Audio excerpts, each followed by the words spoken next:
This podcast is not intended to be legal advice, but instead offers general observations and educational information. If you are seeking legal advice, consult with a licensed attorney in your jurisdiction to discuss the specific facts of your case. Hey everybody, this is Aisha Dennis. And I'm Daryl Austin. And we are criminal defense lawyers here in Houston, Texas.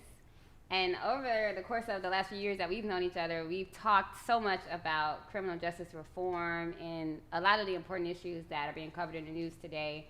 And we thought in 2021, it'd be a good opportunity for us to just come out and have those conversations on a broader scale.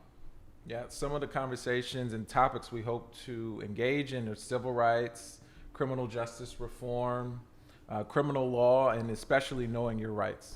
Yeah, and we're even happy to talk about our backgrounds as Black lawyers in this field. We're happy to talk about law school and what that is like. And we really want to engage with our audience. And so if you have questions, you can go ahead. We're on Instagram Live right now. You can go ahead and place them in the chat. We will have this up on YouTube. You can place the questions below our videos. And we'll also have emails available for you all to ask questions as we continue this podcast. So I guess to get started, tell us a little bit about your journey into criminal defense, particularly public interest.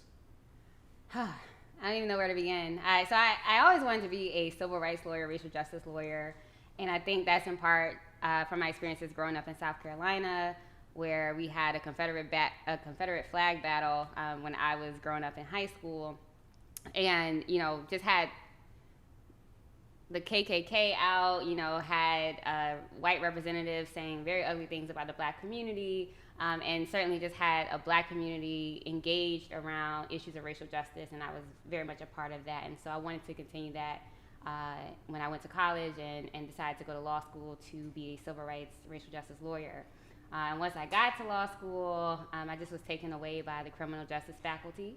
And in particular, Bryan Stevenson, who is a death penalty human rights lawyer who works in Alabama, and just decided that, there's so many issues, education, voting rights, that are huge issues for racial justice, but criminal justice was just so compelling for me that I wanted to at least spend some of my career doing work in this area. And so I ultimately became a public defender for about 5 years, and now I'm no longer a public defender, but I still do support public defense and criminal justice work. And as for myself, I didn't grow up in South Carolina. I'm from New Jersey. New Jersey is always considered like that little brother to New York City in particular. So the state in New York City kind of dynamic. But we're kind of a root for the little guy state. And for me, I wanted to get into public interest, in particular criminal defense, to represent people that look like me. I have a lot of friends, a lot of acquaintances, a lot of associates, classmates, whatever, that have had run-ins with the law and didn't have somebody that could be a champion for them. And I felt that it was very necessary for myself to be that champion for other people. And I've been doing criminal defense pretty much my whole career. I've been practicing now over 12 years. And you and I have worked on many trials together. We've had a lot of success in the federal courts, which, one of the things people always talk about are the feds have a 97% win rate or whatever it is, but not with us. You would agree, right? So to toot your horn and pet up, that 97% is deceptive. But that is how I ended up here. I went to school at a HBCU in Houston. Thurgood Marshall School of Law, my alma mater. I rep it hard. And that helped shape me in terms of cultivating that love for being a public servant in regards to the criminal defense. Yeah. Well, Daryl, I think a topic a lot of people are interested in is this whole Breonna Taylor case and what's going on with the officers who killed her. And I know you've been following it. I know there's been some updates lately. So why don't you talk a little bit about that? Yeah, so I guess as a way for people to understand, we would like to talk about current events, and two in particular are Breonna Taylor and the Casanova case, who's a rapper out of New York. Breonna Taylor is obviously more important because an innocent person lost her life. And most recently, the New York Times first put out an article where they delved into all the evidence, the police reports, the transcripts of the grand jury, and since that time, the officer that actually shot the bullet that killed her has received his notice of termination, and the other officer that filled out the warrant application has been also received his notice of termination. So effectively, they're either fired or on administrative leave, but essentially they're going to be out the door. How do you explain that? Because that took a long time to happen. Yeah, so like I said, I think the unearthing of the grand jury transcripts, one of the grand jurors wanting the public to know that they, the way the vote happened, they didn't feel like they had a fair shot at maybe even indicting these officers. There is a new police chief or an interim police chief who vowed to make sure that the force is cleaned up and that they would investigate properly this in particular, Breonna Taylor's death. People are calling it a murder. And so their firing lends credibility to maybe there was foul play. Mm-hmm. We already know it was completely inept what happened. They had a lawsuit, they settled that lawsuit, but now people are interested in a criminal prosecution, and maybe this might be the steps towards that. So what do you think the officers should have done that they did not do? Well, one of the officers, I think, based on what I've read, fabricated the warrant. Okay. And so that's an obvious problem for lying to a cop. In New York, we always learned it as jurat, where you sign a document under the penalty of perjury, and that applies, throughout the country. So if you're falsifying a document that you swore, you affix your signature to, that you're being truthful and honest, and you lie to to a judge who is giving you the authority to go into someone's home. And this is like super late at night, right? Or early morning? I believe it was early morning. Okay. The idea was a knock and announce warrant, but the warrant in and of itself was faulty if the officer lied to the judge, and that presents a problem for, in particular, an officer claiming self-defense, I think. Yeah. But I just think that type of warrant, a knock and announce warrant, is no knock and announce. A no knock and announce. What is it? No knock warrant. So they're supposed to have a knock and announce. You knock, who is it? It's the police. Whereas it seems like they knocked but didn't announce, and then eventually broke the door down. Gotcha. So they were supposed to announce. Yes. But either way, getting a warrant where you're going to someone's house, early in the morning to, for whatever reason, I guess, search for evidence, is an awesome power for a police force to have. And so the way they get that power is by going before a judge. And so you're saying to falsify information to get that power from a judge is obviously super troubling. And it's criminal. And obviously, as on a civil spectrum, liability all day, right? But they already knew they were liable because someone died during a police action. But the problem then becomes, and I'm not being defense lawyer here, because that's what well, I make the face because you say they knew they were liable. I think people die all the time at the hands of police, and they don't always but they're not being draw the conclusion that they're liable. So I think just even the fact that happened, that they were able to take some responsibility. I'm making a distinction. Some progress. Liability in terms of civil, but not necessarily criminal. The difference is, and I can foresee this being an issue, one cop falsifies a warrant, that doesn't mean the other cops knew the information in that warrant was inaccurate.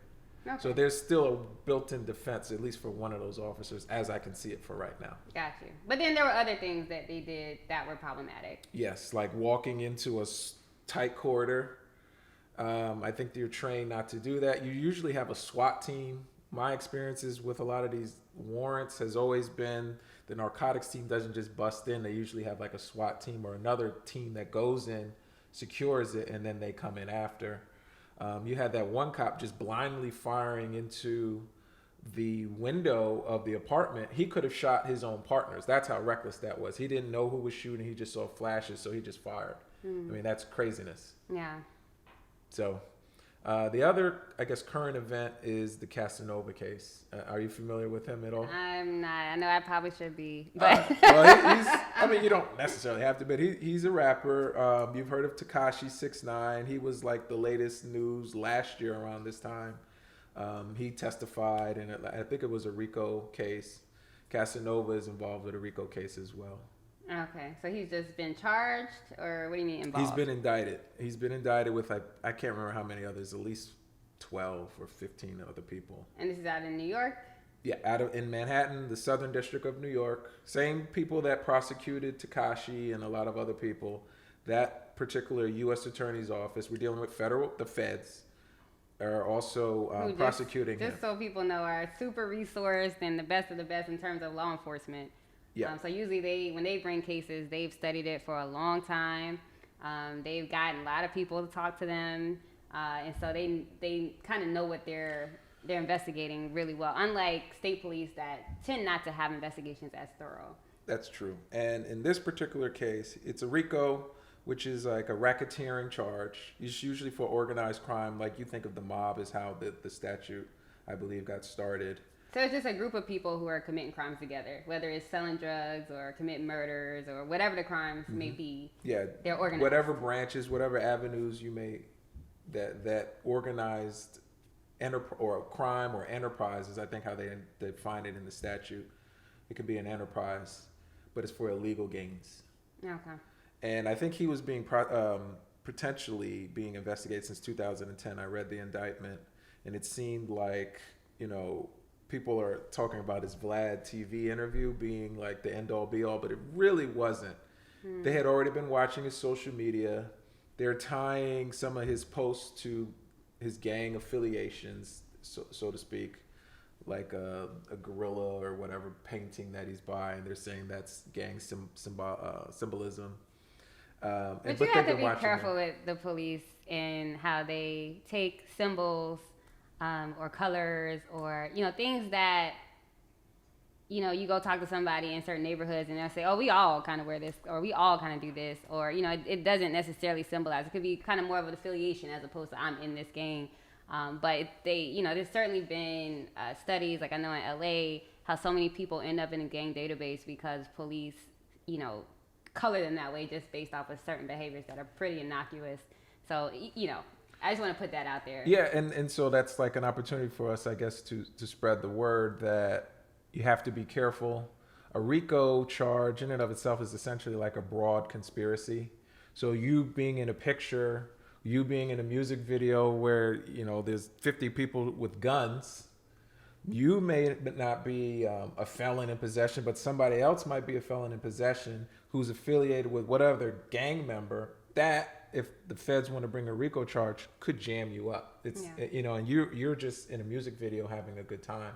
Yeah. But you're aiding and abetting now a felon who uses that gun later on to commit some heinous act. It's not to say you don't have a defense, but it's just you can get put jammed yourself up in a vulnerable place sometimes. Yeah, and that's the problem with the RICO, and that's, I think, what you're getting at with the amount of power they have, not just the government, but the prosecutor's office, the U.S. Attorney. Yeah. Well, let's turn to a topic that is near and dear to my heart, which is the topic of consent. All right. And as you know, Daryl, I am starting a campaign called the Do Not Consent campaign. What does that mean? That means do not consent. What that means is when the police approach you and, let's talk about today in the typical version of them approaching you when you're driving your vehicle. They pull you over, they say you were speeding or, you didn't blink, put your blinker on for your signal your turn or whatever it is. You didn't stop at the stop sign. Now they have a reason to pull you over. They talk to you. They, give you a ticket, whatever it is. And they say, we've had some burglaries in this neighborhood or we've had some drug deals going wrong in this neighborhood. And we just, want to make sure that everything's okay. Do you mind if we search your car? Yes. Your answer needs to be, I mind. Yes, you may, or yes, I do mind. Yes, I do mind. No, I don't want you to search my car. No, I do not consent. So what is a good way?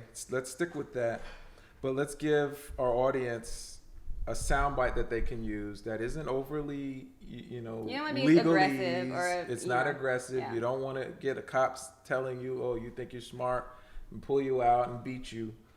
If I'm the cop, I pull you over. I say, license and registration, ma'am, and you have it ready. Is there anything in the car that I need to know about? No. Okay. Do you mind if I search? I do not consent to search. Why not? What do you have to hide? Officer, I do not consent to a search. Okay. And I guess that's very clear. I think you could even ask, why am I pulled over? Politely, of course. But the point is, you're stern and you may not come into the car. Yeah, Even make that if clear. even if he uses whatever mind games, like, what do you have to hide? Yeah, and I mean, the truth of the matter is you really don't have to answer a lot of the questions that they're asking you. I mean, they do have the right to ask you questions like, where are you going?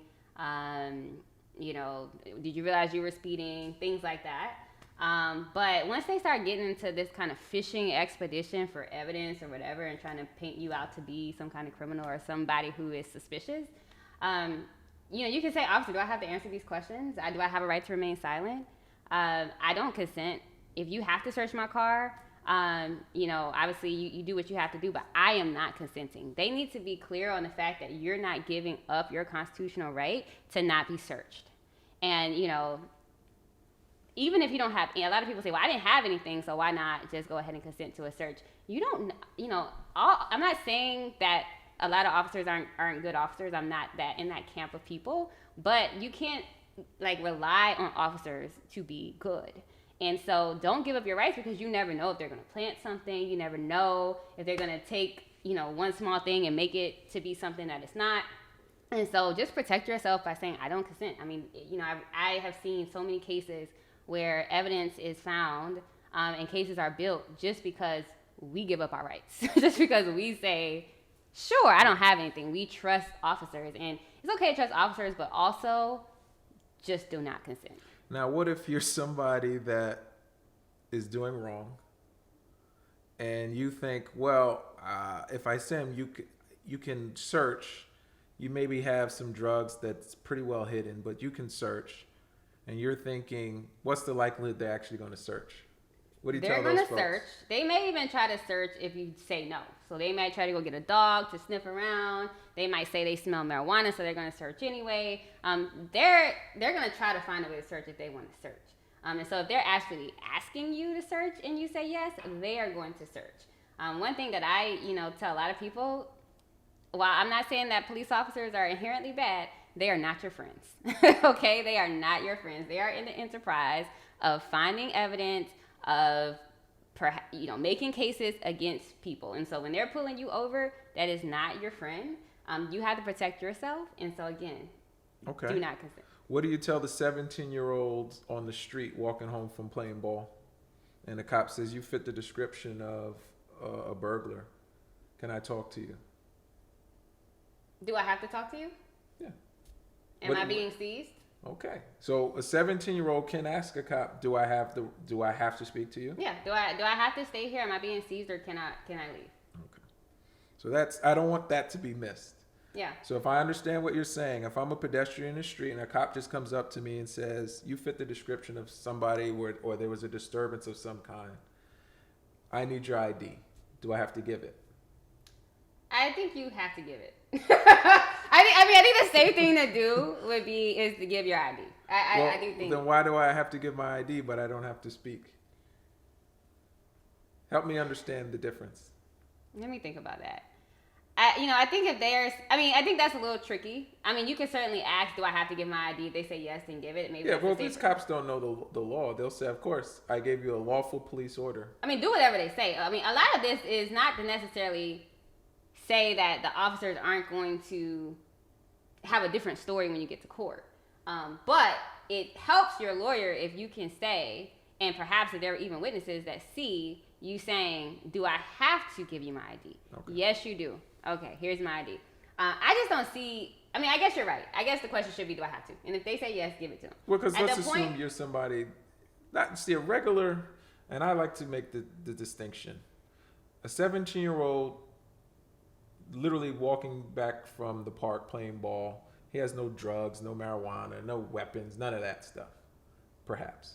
But what about the 17-year-old doing the same thing, playing ball, but he has a little bud, or he might have a knife in New York, or a gun, because this is Texas and that's what people like to do. That can jam him up. What then? Because now I don't you know. think it makes a difference. Okay. And that's my whole point with the searches of vehicles. You know, whether you have something in your car that you know about or potentially don't know about because you have other people in your car, I think your behavior should be the same with the police, which is just do not consent. Just don't go above and beyond for them, giving up your constitutional rights when you don't need to, and when it makes you vulnerable to a case, whether or not you had anything or not. Yeah, I like it. I like the Do Not Consent campaign. And I cannot tell you guys how many cases are built off of consent. And so that's why, you know, we want to start that campaign, put that out there, because for whatever reason, a lot of y'all are out there consenting to searches. Okay. Well, keeping with the Do Not Consent, I just want it to be global. You get jammed up. You're not in a car. You are actually caught with whatever illegal item.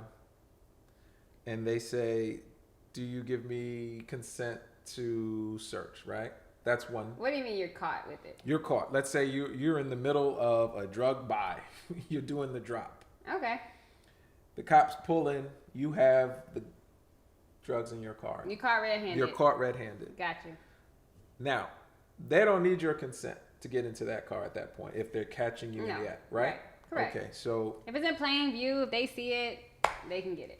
But they pull you out, separate you from whoever, bring you back to the police station and speak. Does that count as do not consent? Is that within your do not consent to speak? I mean, that kind of goes more into your right to remain silent. So Okay. at that point, you know, whether or not they tell you you're under arrest or not, if you get caught, and they probably would tell you you're under arrest if you get caught with drugs, you have a right to a lawyer. And so, you know, even if you want, I think a lot of people are like, look, they caught me red-handed. I want to talk. I want to do whatever I can to get a good outcome out of this from law enforcement. I'm not going to fight this case. We're fine with that as lawyers. But you need to have us there before you spill all your beans. And so you can say to the officers, I want to talk, but I want to talk with a lawyer present. And they might be like, well, your lawyer's not coming for a few days, or it's going to be a while. You got to go to court. You got to do all this stuff. We can talk to you right now. Do you want to talk to us now? No. I want to talk when my lawyer's present. And I think a lot of people think, well, by the time the lawyer gets there, the information's not going to be desired. But it is. I mean, how many times have we as lawyers, you know, sat down and helped our clients give information that is useful to officers and that gets them a benefit. So, you know, again, like that's different from do not consent, but kind of similar in that don't, you know, make yourself vulnerable to being played, because if you give that information super early when you don't have the protection of a lawyer, there's a lot that can go wrong. I think that's a good segue. I think the Do Not Consent campaign, what did you envision for the Do Not Consent campaign? So we're going to get some wristbands. We're going to pass them out. We're going to get the word out that you really need to not consent. I mean, it's a very simple concept, but for whatever reason, you know, I just don't think a lot of people are aware. I mean, yeah, we definitely need to drum home the idea of you have this right. And I had a law school professor, I think it was my evidence professor, say this. He says, you know, I reserve my right to be free from police interaction, is kind of how he was saying. Like, if you're asking me, do I consent? No, I do not. right. I have the right to remain silent. I have the right to tell you no.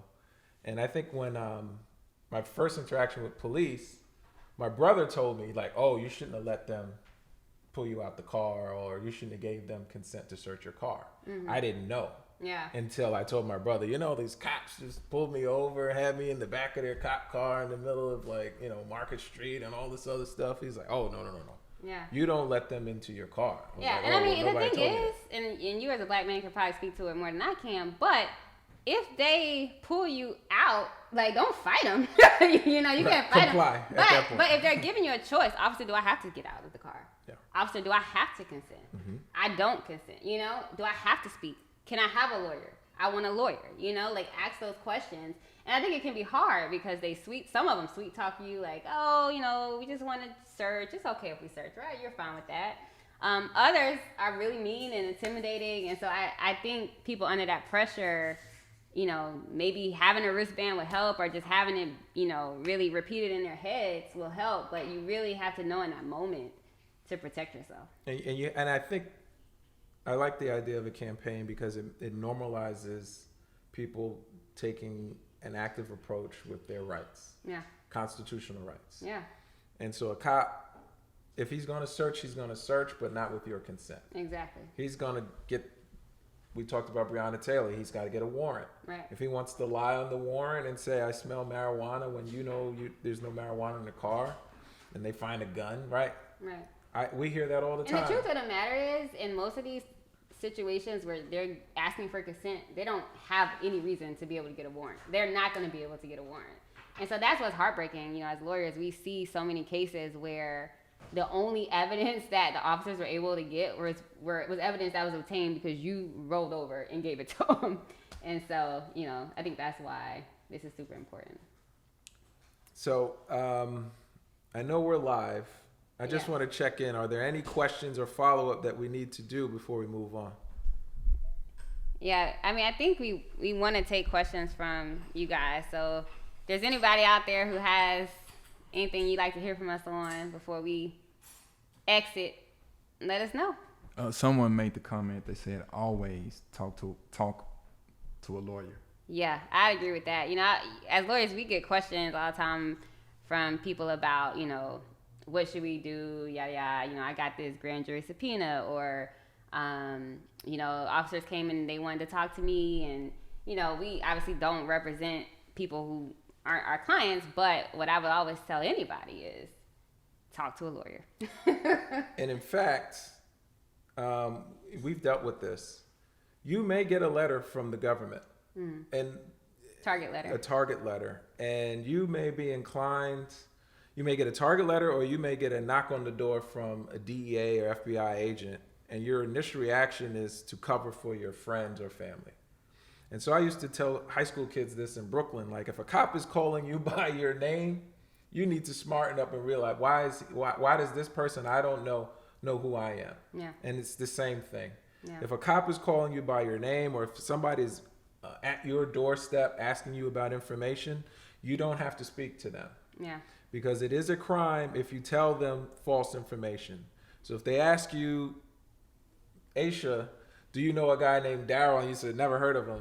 Potentially, that's an obstruction. Yeah, and usually when they ask a question, especially when you're dealing with federal agents, they know the answer to the question before they ask it. So it is absolutely imperative to get a lawyer. And Yeah. if you can't afford one, or you don't know who to call, march yourself on down to the court and say, some agent called me, somebody sent me this letter, I need a lawyer. Yeah. And I need one ASAP. Yeah. Have you heard of the show The Undoing on HBO?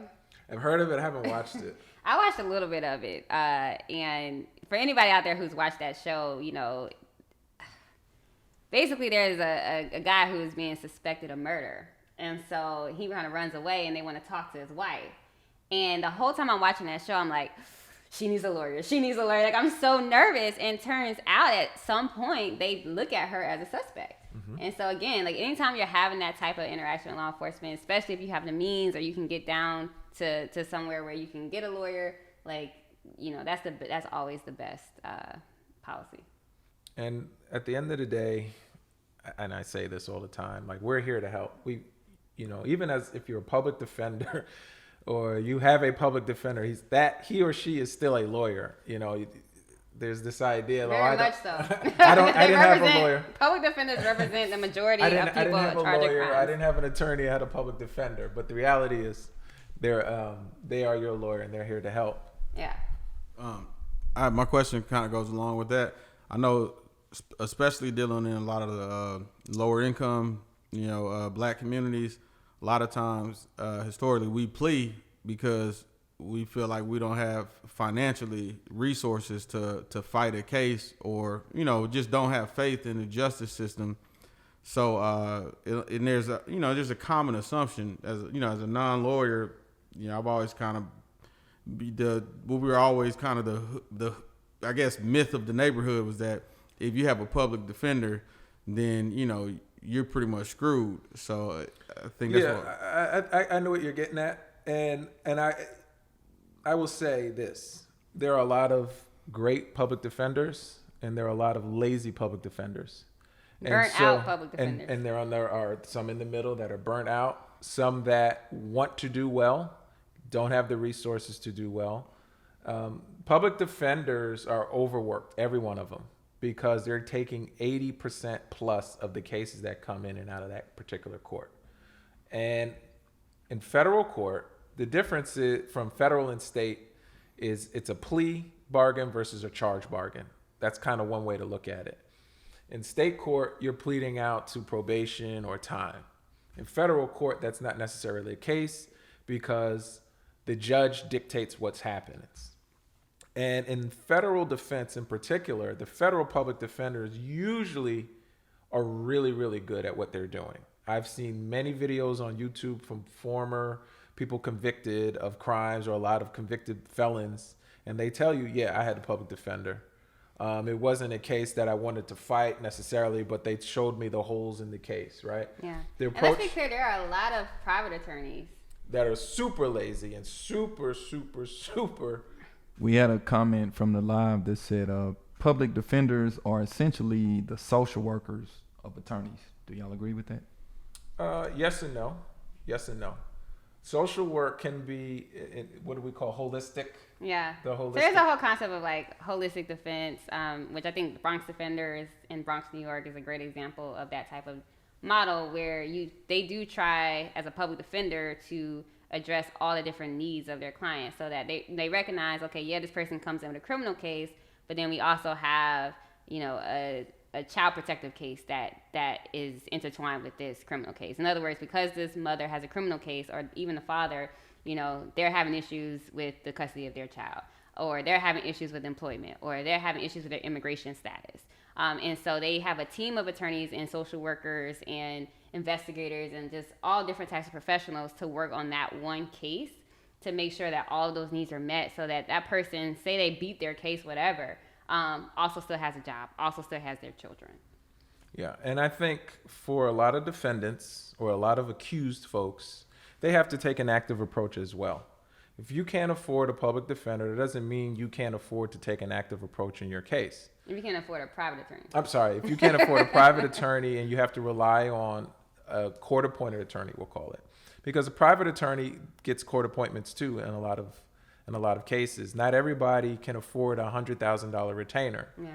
And the truth is, the private attorneys, almost just as much as the public defenders, I say, or at least just as much, are also pleading out their cases. I mean, that's just kind of the way the system works. The system has gotten to a place where we incarcerate so many people, we process so many people through the criminal justice system that we can't have the jury trial type of system that we started out with.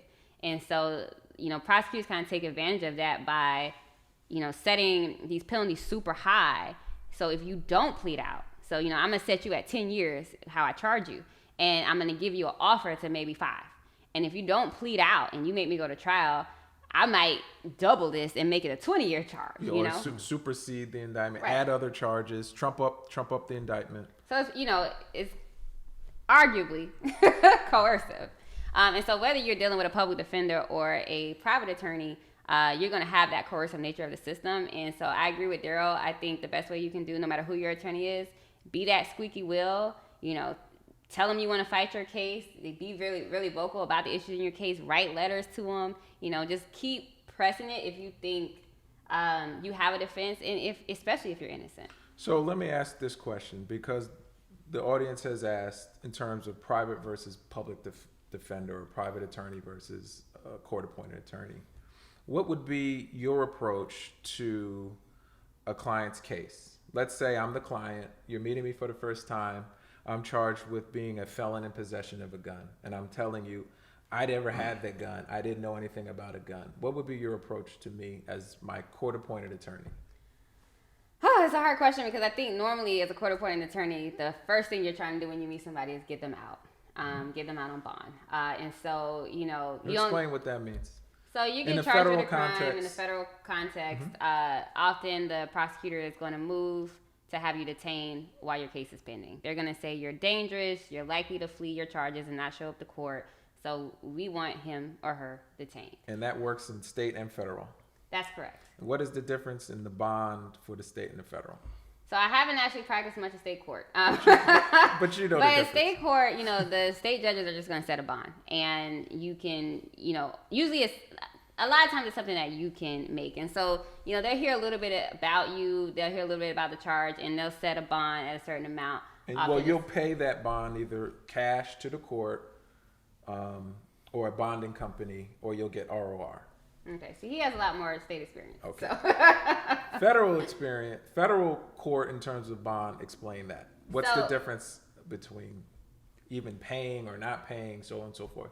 Often, I mean, it does, I think, differ in terms of what court you're in across the nation. But generally speaking, it's just a determination about, okay, let's look at your charge.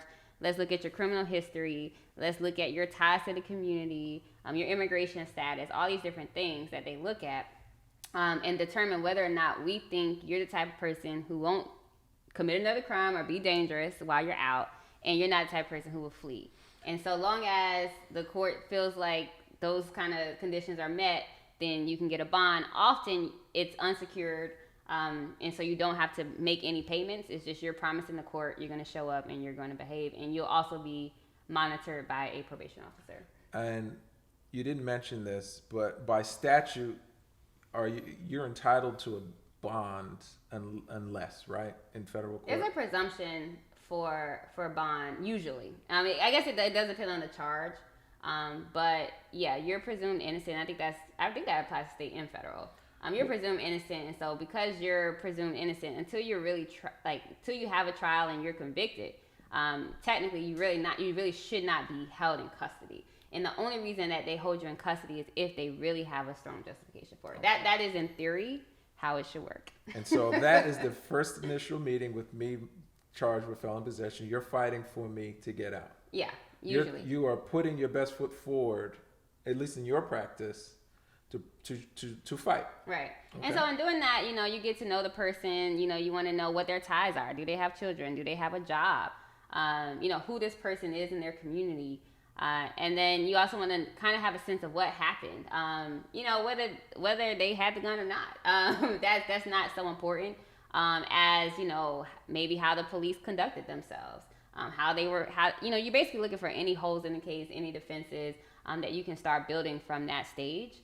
But yeah, usually when you first meet someone, unfortunately, you're kind of right there in the fire trying to get them out. And so let's say you're my super lawyer, you get me a bond.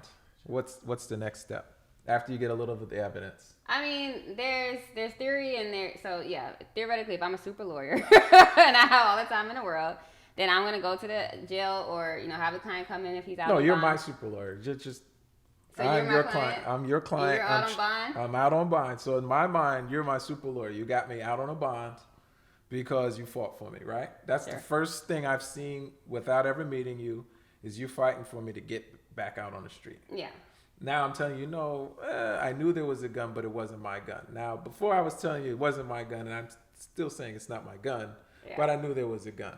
You know, Daryl, I feel like you're walking us through a whole case. And No, I this feel is like just that a- could this is- actually, but I think that could actually be an episode. I think that should be our next episode, just talking about like the stages of a criminal case. So let's hold that for then. We'll save that because that's just a hypo in my mind that I think is a common thread in a lot of cases. Yeah, I where think it'd be useful. They're very, very in the very beginning staunch on, oh, I didn't do it, and then it's kind of when they start to get to know you a little bit. Well, And it's a that little makes more sense. gray. I mean, you want to Okay. build that trust with someone. So we'll table that for sure. Any other questions? Yeah. I had a question for attorney Aisha? Aisha. Okay, with your don't consent campaign and the way that we have become so divisive as a country to where, I mean, it doesn't matter what you say, you could give kids water, somebody has a problem with it.